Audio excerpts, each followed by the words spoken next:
Today we've got the maiden flight on the Freewing Zeus 45NT. This is Freewing's new Zeus turbine ready jet.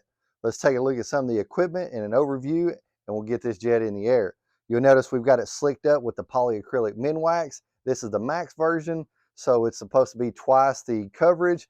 And also I use a actual paintbrush this time instead of the cheaper brushes, or like, something more basic. Definitely made a difference on how it laid out and gives it a much smoother texture. We're using the Radiomaster TX16S today. We've got a Chikoi X45 for the turbine. Just take a moment to talk about the turbines real quick. There's two main options they recommend for this one: the Chikoi X45, which we have, and then the KingTech K45. Just a note, the KingTech K45s are actually been discontinued, so you'll need to pick up a pre-owned one or somebody that has old stock. It's the same airframe, same layout. However, this does have high voltage servos on the turbine model, where the regular EDF version just has standard servos. Let's take a look at some of the equipment on the inside here. You'll notice that we got rid of the stock Freewing gyro, which was normally located here. We've got the Hobby Eagle A3 Super 4. And I also moved it up a little bit further to get it a little bit more away from the turbine. And then we've got a Beta FPV Super P, which is a 14-channel ELRS receiver. I also took out the factory mount that was in here for the shutoff valve and put a 3D printed valve. We've got two 2S 2200 roaring tops. And then up here, you've got a little cutout right here on the side that I actually put the weights up there. We've added 2 ounces of nose weight. You've got a 1150 milliliter tank, so that should be good enough for 8 minutes of easy flight or 6 minutes of ripping. So you also notice that up here you don't have a lot of room, so you really got to pay attention to where you're putting everything and get everything snug down, and really got to lay it out in there. However, it's pretty simple install. It would be a good first jet, I think, as far as setting up, because if you're familiar with the EDF version, it's essentially putting your turbine in there, putting your fuel pump in there, your ECU, and your basic components. Just note that it is a little bit tight fit in there. So we're going to go up on a 5-minute and 10-second timer. Take it up, fly it around a little bit, get it trimmed out, see how the gyro feels. One thing about transitioning from the EDF model, if you have this, is I'm going to be using the rates from the EDF model, and I'm also going to be using the gain setup for the Hobby Eagle gyro as well. Being that this has got the 45 size turbine in it, it may have a little bit more top speed, may induce some oscillation, so I'll just keep an eye on that once we do flip the gyro on.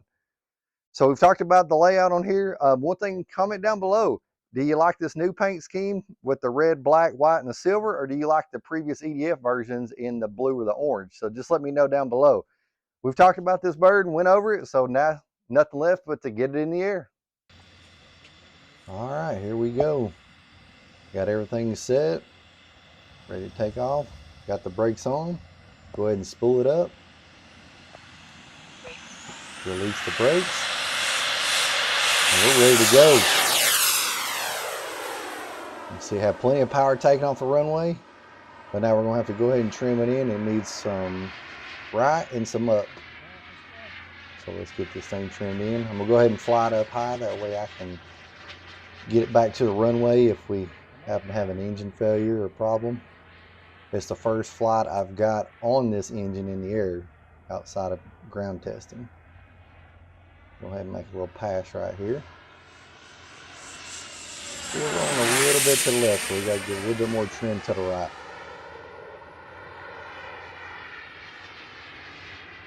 And roll back around, get a little bit more altitude again. Just a few more clicks of trim and we'll be there.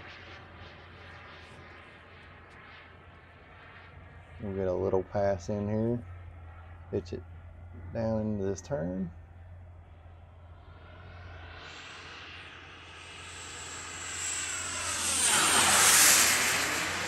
Just a few more clicks.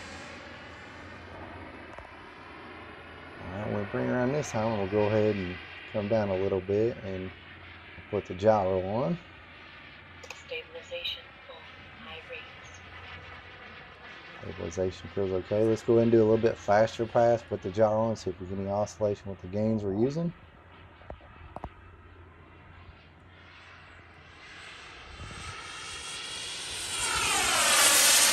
That was a good little pass right there. That thing's really picking up some speed.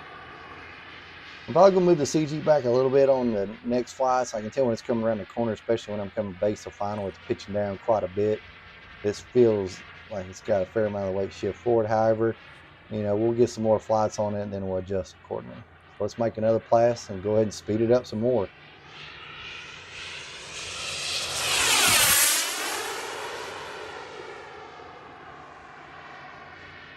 Man, that thing is really moving. That was at 65% right there somewhere. That was a little bit over half throttle. So you probably see something. We'll try to run it up a little bit more right here. You see when it comes down, it's kind of dropping down to the turn. So I'm going to adjust that out. Man, this thing is really moving with that Chico X45 in there. And should be getting good flight times out of it. We're going to bring it in a little bit short on this first flight, just being the first flight in the air. But, you know, we'll stretch out the future flights and see what kind of actual flight time we get and our fuel results.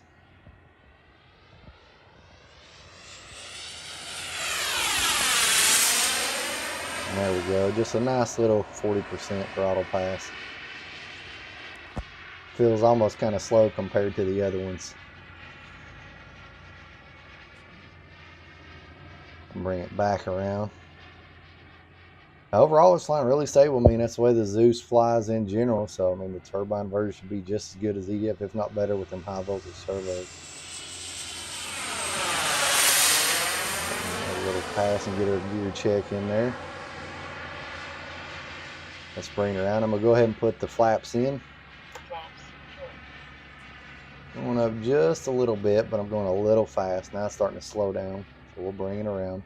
And we're just going to do an approach on this. I just want to see how it feels with the residual thrust. The Chico's are supposed to be lower residual thrust. We'll see how quick it slows down. Bring it in here, base to final, let it sink in. And I'm a little high because I'm going to go around.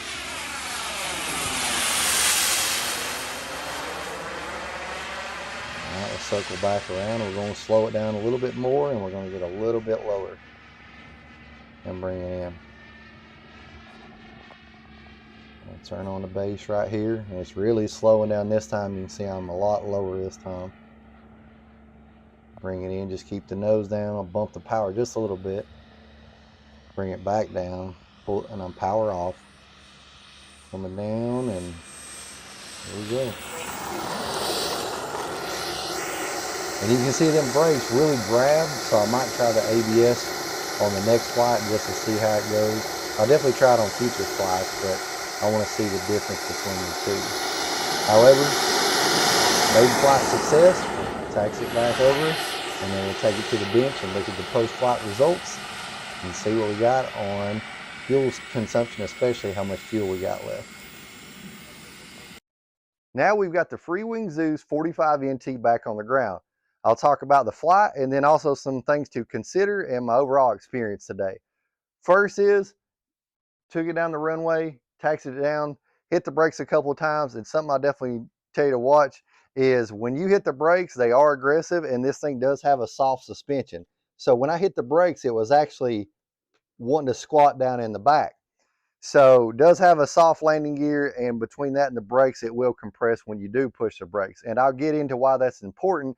Is you'll notice on the landing, when I came in and landed, I've got down elevator, which can activate the brakes, and also a slider for line lock. I just went ahead and put it on the line lock because, or the on and off switch. When I landed, I let it roll out a little bit and put it on, and it was going straight, and I was maneuvering it straight with the line lock on, and then all of a sudden it slid sideways.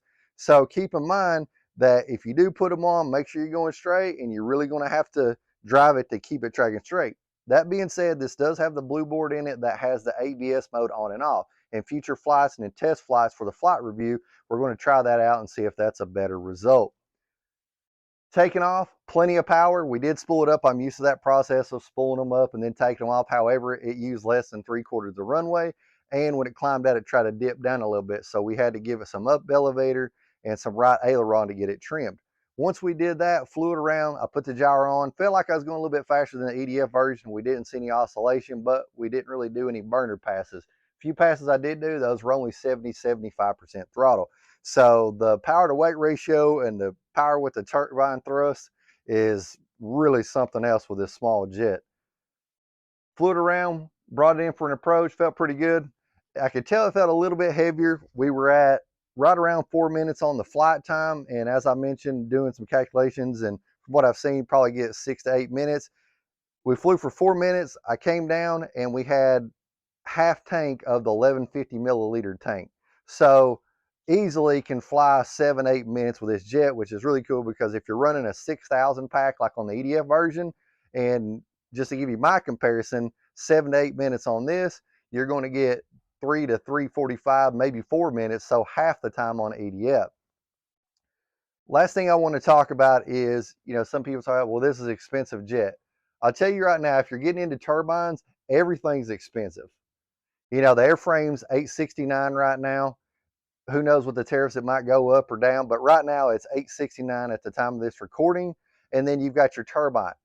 The K45s were $1,600 brand new, and the Chikois are $2,100 new. So you got a fair amount of price difference between that. However, if you do fly the EDF Zeus and you want to transition to turbines, I feel like this would be a good transition because it's still small and compact.